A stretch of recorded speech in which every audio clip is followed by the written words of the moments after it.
You are more beautiful than a hot dog and a beer at Wrigley Field on opening day.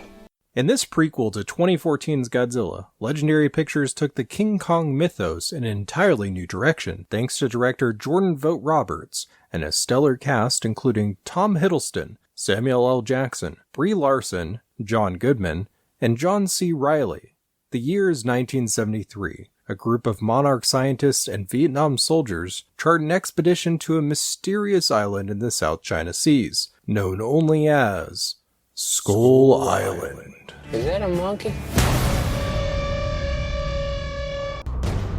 Monsters exist. That's Kong. He's king around here. Kong's a pretty good king. Keeps to himself mostly. Well, you don't go into someone's house and start dropping bombs unless you're picking a fight. Kong's God on the island, but the devils live below us.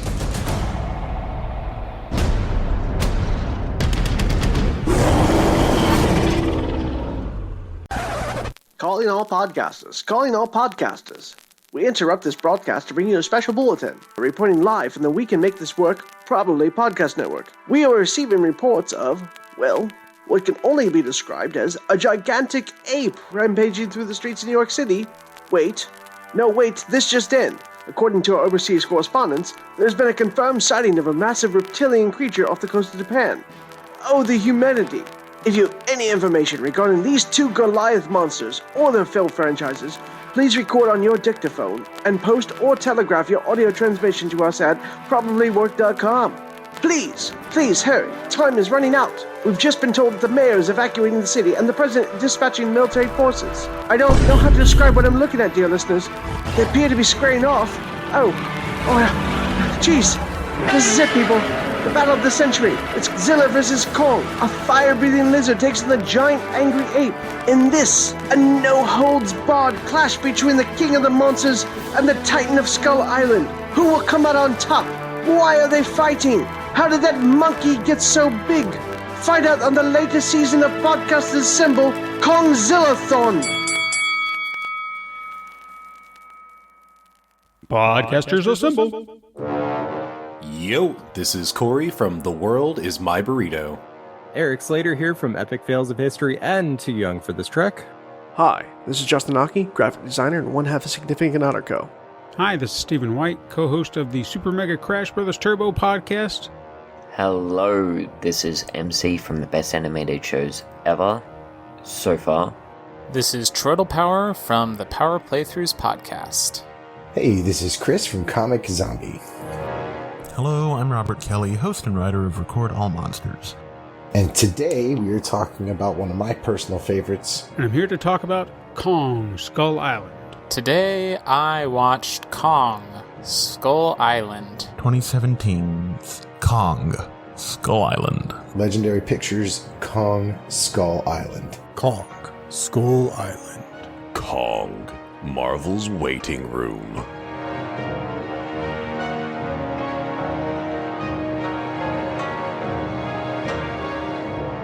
I love Skull Island. I have a lot of thoughts on this one. When this film came out in theaters, I saw it 3 times.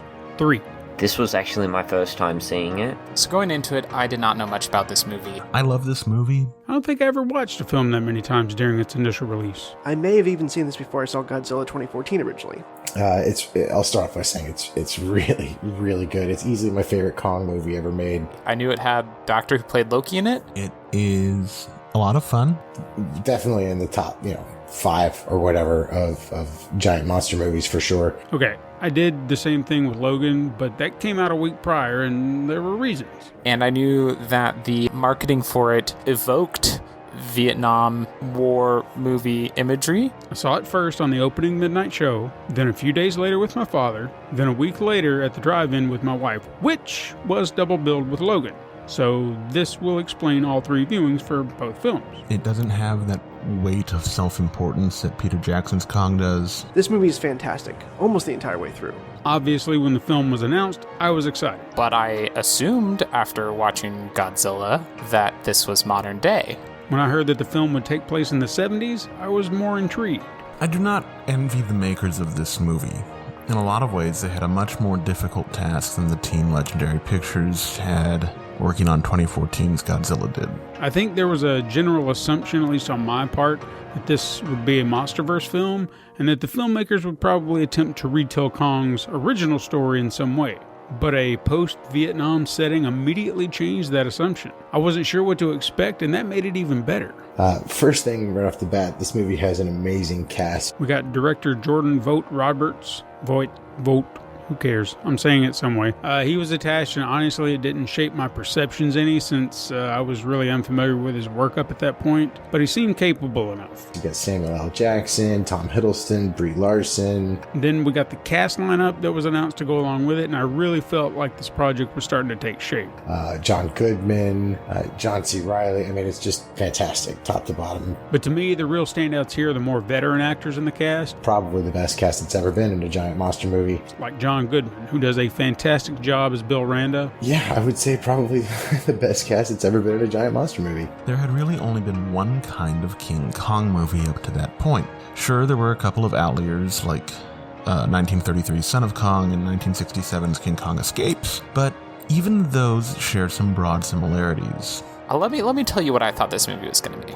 I thought that Monarch was going to get their eyes on Skull Island after the events of Godzilla, and the U.S. military feeling a need to get a win after their complete and utter failure to stop Godzilla and the Mutos in Godzilla. We're going to go, great, you found another one of these pig monsters. We're going to put Loki into a helicopter and send him to go kill the big monster. That's not what this movie is. This is a Vietnam movie.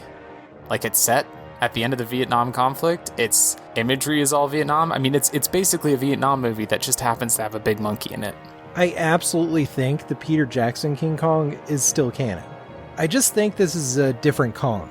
In fact, I read that they were originally supposed to have a scene where we see the same species as the Jackson Kong right before the reveal of the real Kong, who shows up and completely dwarfs him. Add in the not-so-subtle goal of making this movie tie into 2014's Godzilla and create a MonsterVerse, and they had a tremendous challenge on their hands, I tell you what. With that in mind, they made all the right choices.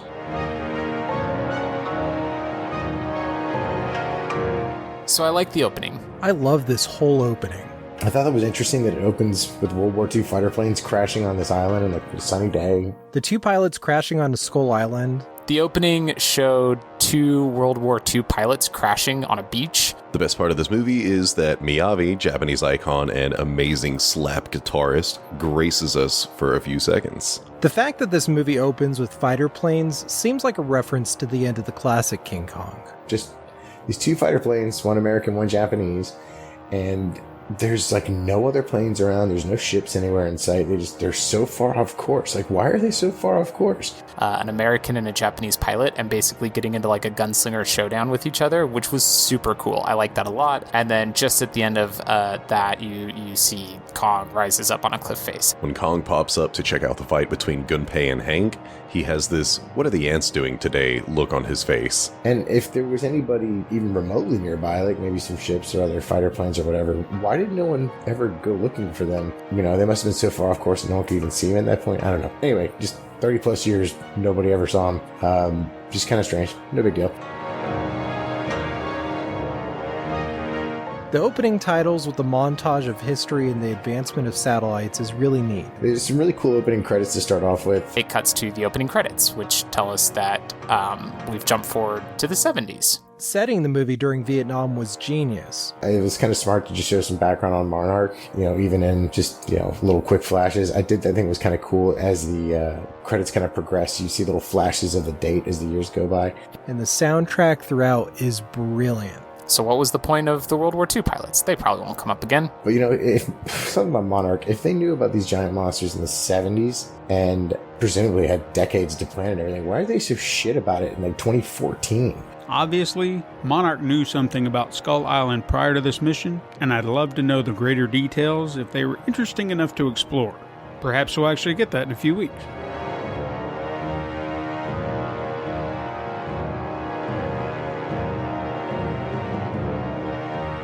We meet John Goodman. Who seems like he's one of the heads of Monarch, but we're never really explicitly told that.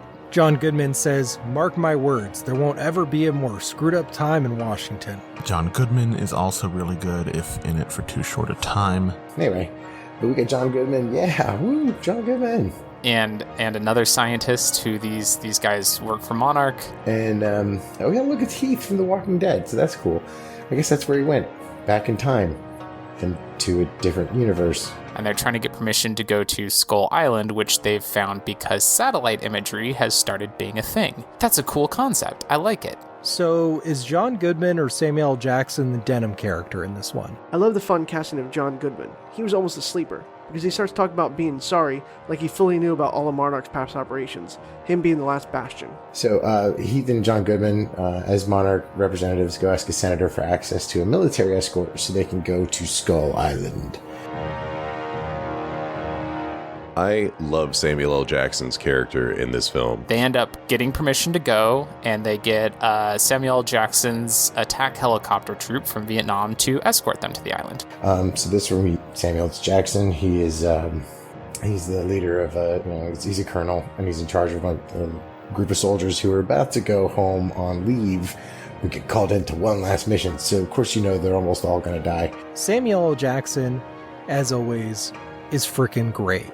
It is a prime example of someone who can't conceive a peaceful world. Sam Jackson seemed a bit unhinged from the start. Being a black officer in the 70s, he'd probably be more educated and fare well in the States versus the Army. They were still pretty racist back then. He needs to fight. He needs to find some type of aggression in the world, and he also needs to be told what to do. Also, he's an officer. He could always re-up somewhere else. They do a decent job here early on introducing these soldiers and kind of trying to give us a reason to care about them, even though, anybody who's seen a movie like this knows that most of them aren't going to make it out of the first act. There are some questionable choices by the characters, but seriously, this movie is so different because the first time we see Kong is in the daylight, destroying helicopters. So anyway, this is the group that gets tasked to take Monarch to Monkey Island. Great. Everything's cool so far. We cut to Goodman and Heath. I'm going to call him Heath the whole time. They go to the seedy bar in Bangkok, I believe it is. I love in the beginning third of this movie how the ragtag team is assembled. It's similar to another team we've seen. I do love Tom Hiddleston in this movie, but I don't really feel like his presence is that of a scene stealer like he was in the MCU. I'm not like a big Tom Hiddleston guy, but I think he does a good job in this movie. Where they find Loki, Tom Hiddleston, beating dudes' asses with a pool cue. And I know this isn't Loki, and I think like a lot of people, that was my first introduction to him in film. And then I heard him to be like a guide / tracker because, why not? You don't have military with you, but okay. But I really feel like his character here could have easily been played by a number of other action hero types, but he does a great job.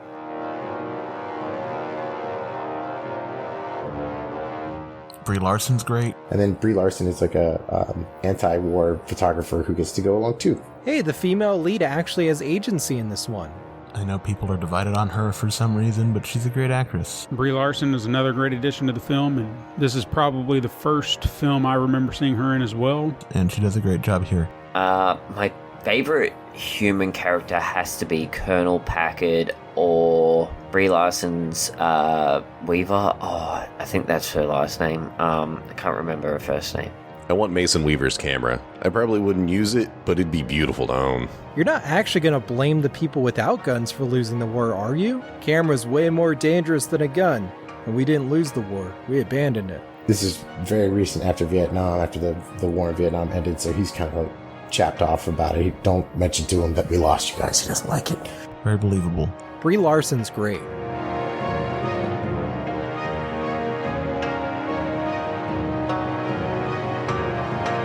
Just a heads up, the ship that goes to the island has approximately 45 Hueys on it, which seems a bit much. And a Sea Stallion, which is huge.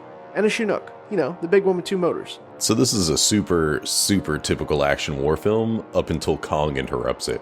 Pretty big ship for not being a carrier, though. It feels so much like an ad for the military that I do kind of wonder if the movie got any tax breaks because of that. Also, the Sea Stallion was for Marines and Air Force, not Army. and it first flew in 1974, even though this movie is set in 1973.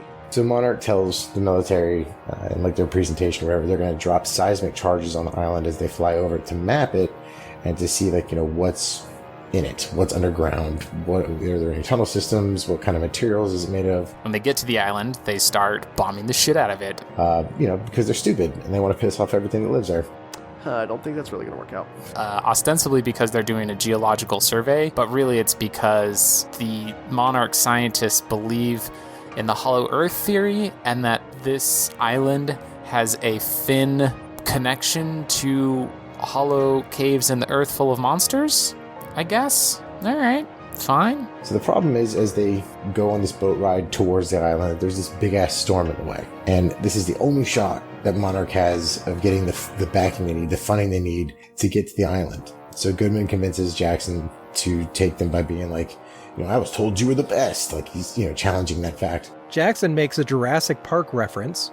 Hold on to your butts. Very appropriate considering Jurassic Park makes a King Kong reference. Some great references to his roles in other bizarre movies. Next thing you know, these crazy assholes are flying helicopters into a huge storm system. I get that it's kind of cheesy, but I love how Dear Billy has become this psychological place of respite for the soldiers. I love Jackson's whole Icarus monologue.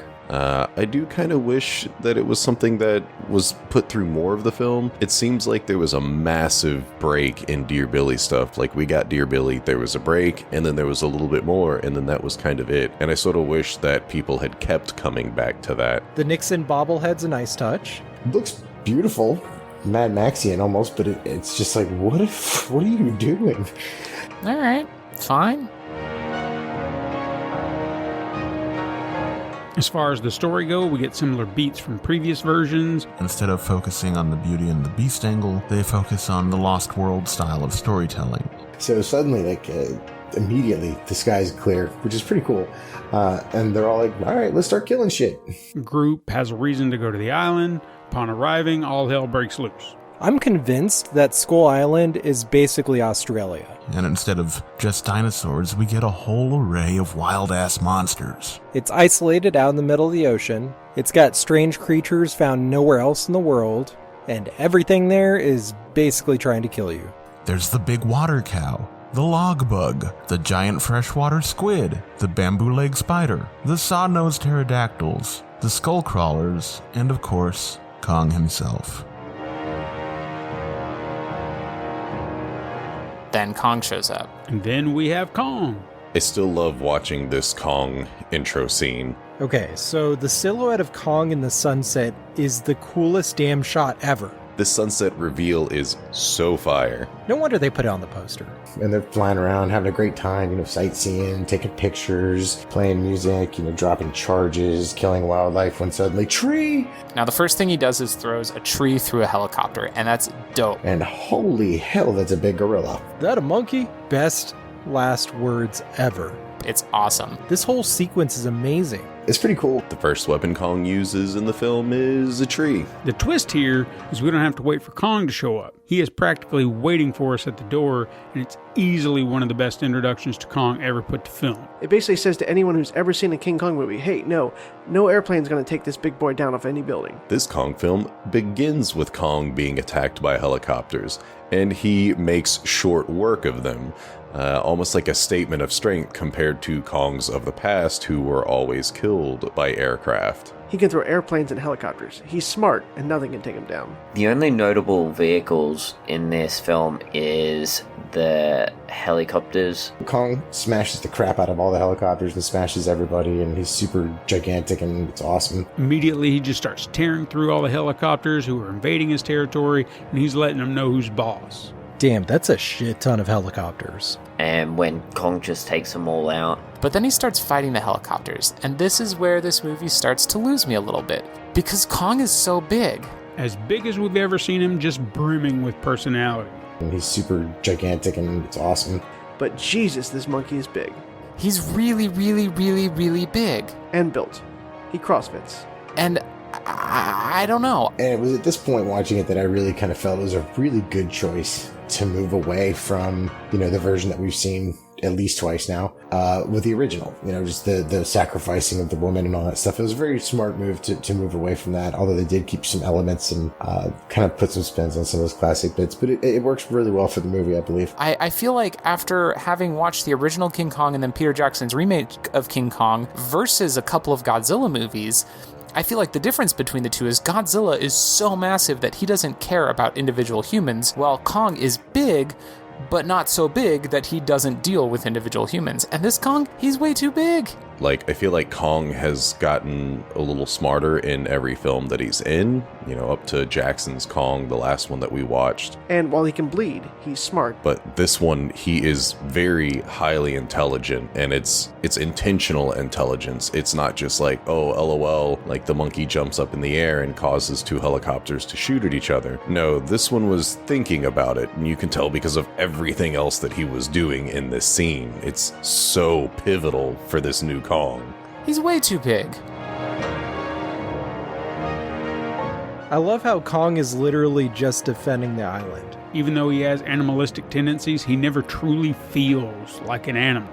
He feels threatened by the seismic charges, so he attacks. He's smart and has a connection with humans, whether it be the Iwi natives or Captain Marvel, and nature.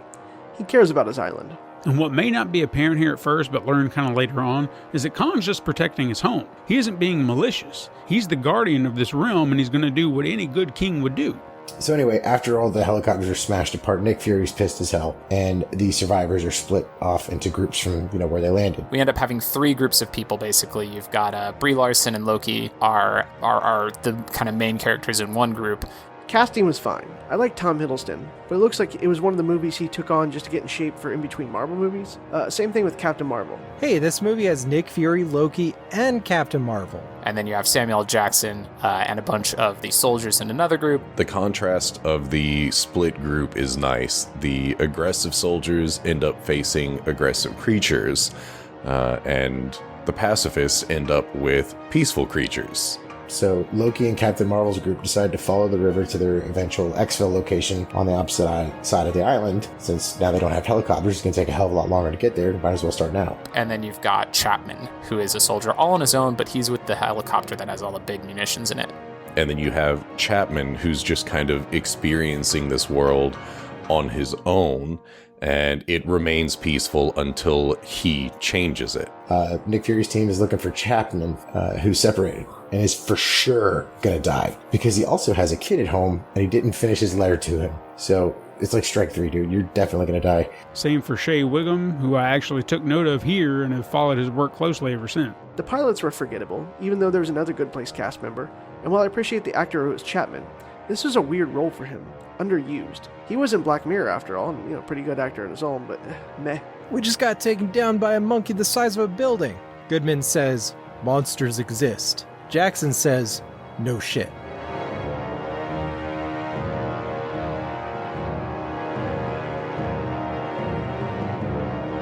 After that point, the story becomes, how do we get off the island alive?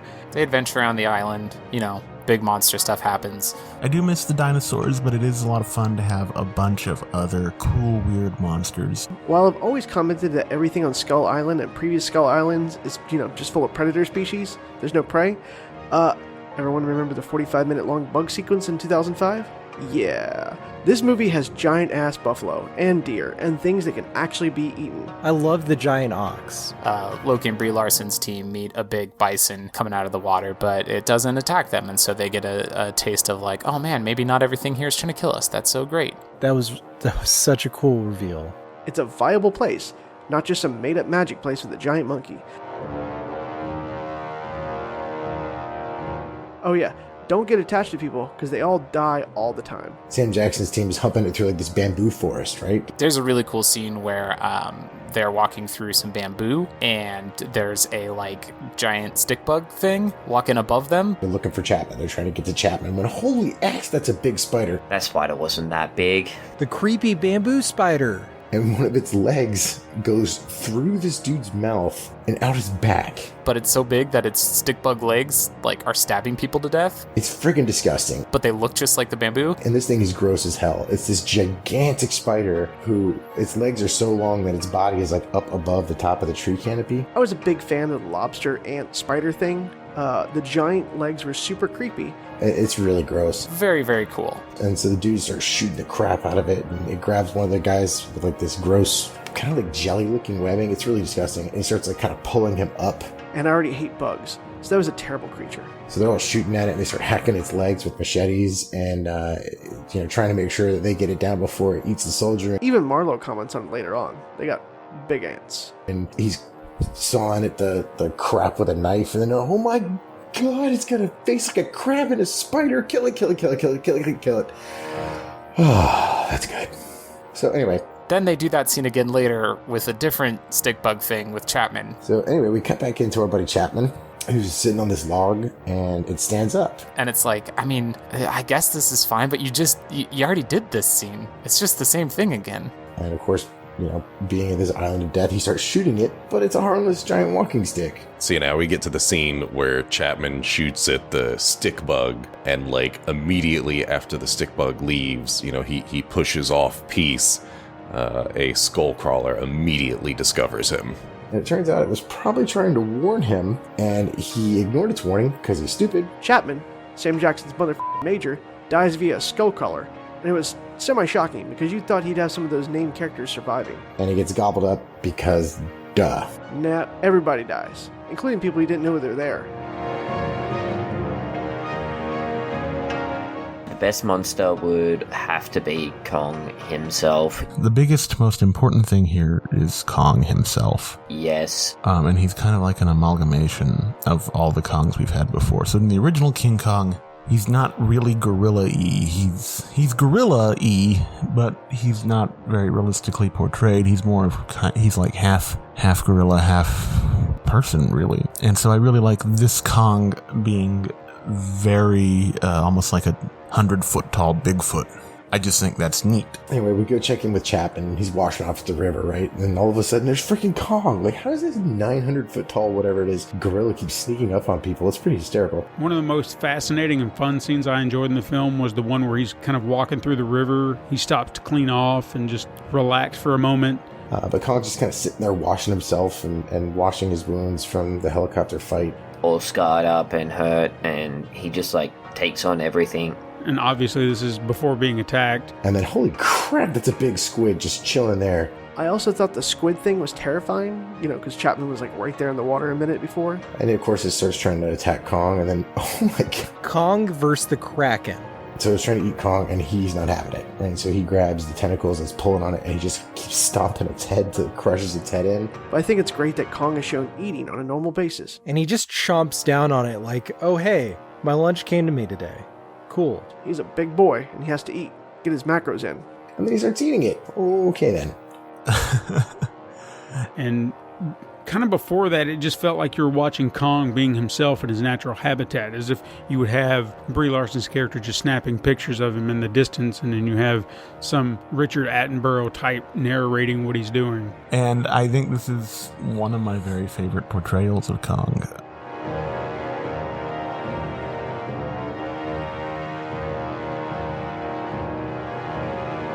Loki's team finds a village in the jungle. Brie Larson and Loki's crew find some ruins, which are cool looking. The ancient ruins are really cool once again. And again, I wonder, are we going to meet indigenous people? What's it going to be? And we do meet indigenous people. They're camouflaged into the rock. There's these really cool looking natives surrounding them. I think they did a really, really good job with the tribe in this one. Like, they actually look really badass. By the way, there's a Cannibal Holocaust reference in this Kong movie too, only it's done in a way that isn't at the expense of native peoples, who are portrayed with great dignity and as an actual society.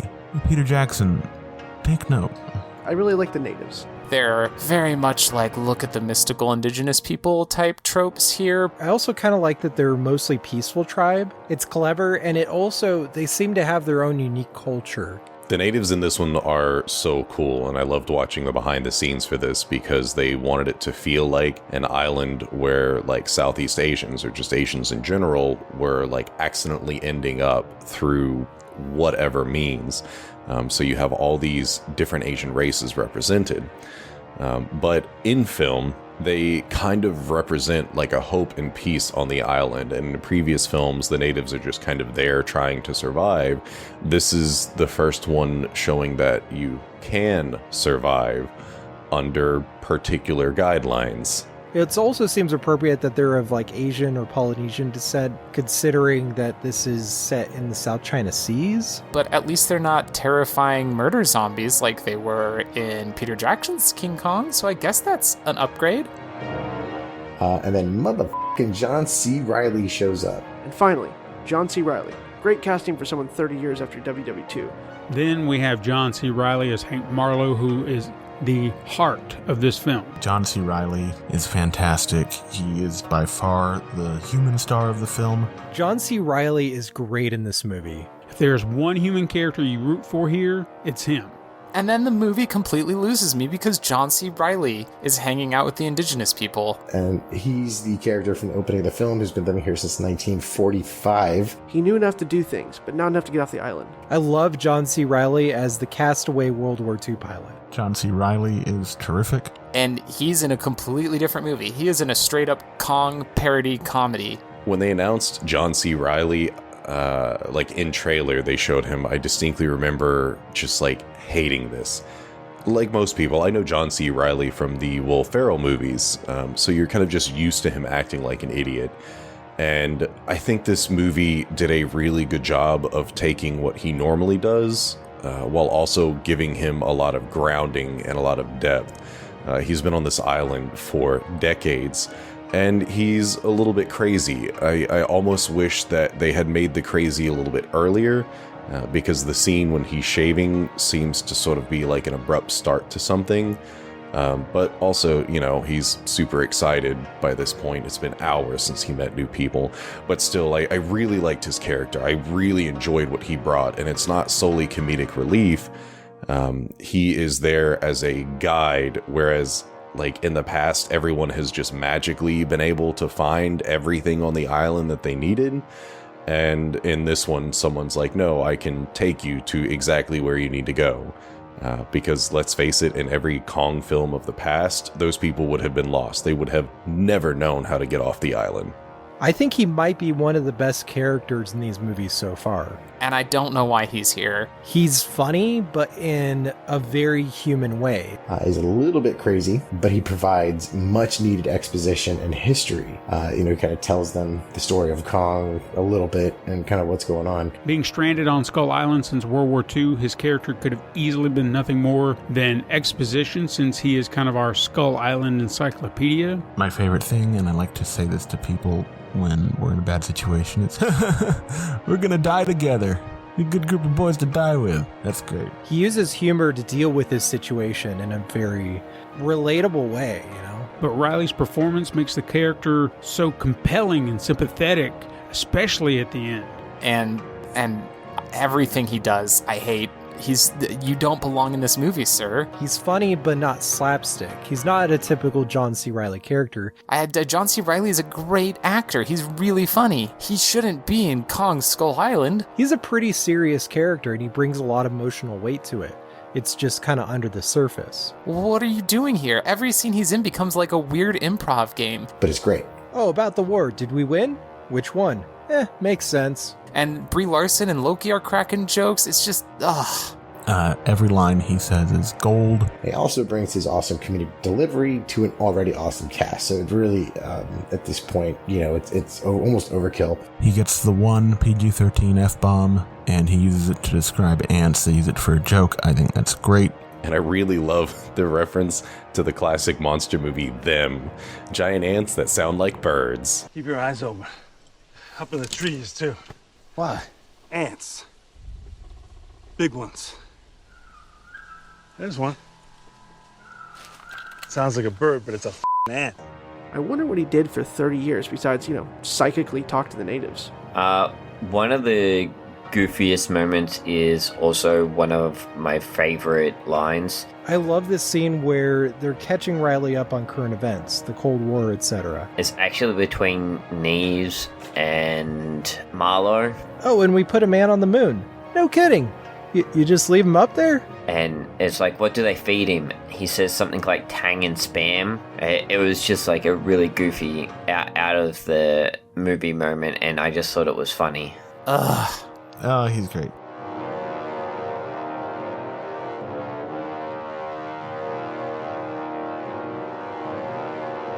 The lore on the island is fantastic. The mythos we learn about Skull Island is pretty cool. And to circle back around, I do love that Marlowe is kind of our guide for Skull Island. It's something that we as an audience have never really had before in a Kong film. John C. Reilly's character tells the story of Kong, like I said, sort of, and how the big apes fight the skull crawlers. I like the introduction of the skull crawlers, and I like how they're kind of the main threat that Kong's defending the island against, and the fact that they come up from the Earth's core and all that. I think it's a little bit cooler than the T-Rex idea. And it also kind of makes sense that there wouldn't necessarily be dinosaurs on the island, because the dinosaurs would have evolved in some way over, 60 million years. But I call them skull crawlers. Why? Because it sounds neat. Okay. Look, I just made that name up. I'm trying to scare you. I'm fine calling them that. Are you cool with it? Yeah, that seems like I that like seems the like name, a so great I name. think I've you. never said that name out loud before. It sounds stupid now that I say. Just, you call them whatever you want. Basically, there's these lizard monster things with 2 arms and a tail that come out of the ground and have been attacking the indigenous people, but Kong and his parents, who are now dead, are the protectors of the indigenous people. Apparently, the skull crawlers killed Kong's family. And Kong is still growing, but he's the only one left. Kong's parents died holding hands, and that's just so damn sad. Then we see later the skeletons of presumably his parents. He's all alone. He's just a little baby big monkey. And, okay, like, that's all cool and fine. And basically, John C. Reilly's like, hey, don't kill Kong, because he's a good guy. Like, it's these skull lizards you need to be worried about. And we see Kong isn't really the concern here. Basically, he's like, look, the skull crawlers are the real threat, especially the Big Daddy who's, underground. And if you idiots hadn't just started bombing everything you saw, then Kong probably would have at least ignored you, maybe, but he definitely wouldn't have smashed through you like you were even there. As the entire island is populated with an array of unique native species. Some more dangerous than others, but none more so than the skull crawlers, who seem to be the only other apex predator on the island. And the way they tell this is kind of cool because it's like with cave paintings, but the cave paintings are on like pieces of metal that are sticking up so that you have to like walk into the right perspective for all the pieces of the painting to line up together. I don't know why they painted it that way, but it's pretty cool looking. The worst monster is, of course, the lizard-like bipedal, long-tailed things that look weird. And they're damn creepy. I don't know if anyone else is going to bring this up, but the skull crawlers are actually based off the design of one of the little monsters in the pit in the original King Kong, the one that crawls up and tries to snatch Jack out of his little hidey hole while Kong is also looking for him after throwing the log off the cliff. They have such a fantastically interesting design. Great, there's snakes with arms and razor teeth. That's fantastic. And are a great addition to the MonsterVerse, in my opinion. I'm really hoping we get to see them again at some point. While explaining the history of the island, we are shown that the water buffalo that was previously seen is dead, kind of signaling the end of peace on the island. Aw, the skull crawlers got to the giant ox. And then, after all that's over, when Captain Marvel finds another one, we see that a water buffalo is saved, sort of representing that there is still hope. Also, that Kong is still intelligent and cares about the world around him.